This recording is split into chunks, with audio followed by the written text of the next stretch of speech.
Hi friends, ఈ వీడియోలో stove మీద కేక్ ఎలా చేయాలో చూద్దాం. నేను గుడ్డు. ముందుగా నన్ను బౌల్లో వేసి బాగా కలపాలి. నేను చక్కెర.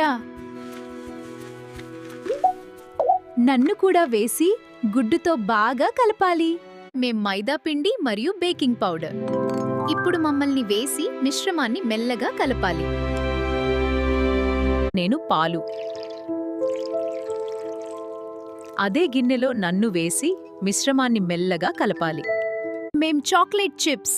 మమ్మల్ని ఇప్పుడు మిశ్రమంలో వేసి మెల్లగా కలపాలి. నేను కేక్ టిన్.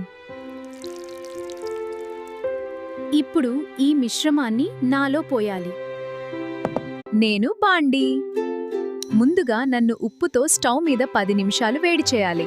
దీనినే ప్రీ హీటింగ్ అంటారు. ఇప్పుడు కేక్ టిన్ను నాలో పెట్టి 35 నుండి 40 నిమిషాలు ఉడికించాలి. 40 నిమిషాలయ్యాక కాసేపు కేక్ని చల్లరానిచ్చి మూత తీసి ప్లేట్లో పెట్టేస్తే కేక్ రెడీ. ఒక ముఖ్యమైన టిప్: కేక్ తయారు చేసేటప్పుడు స్టవ్ని ఎప్పుడూ మీడియం మంటలోనే పెట్టాలి.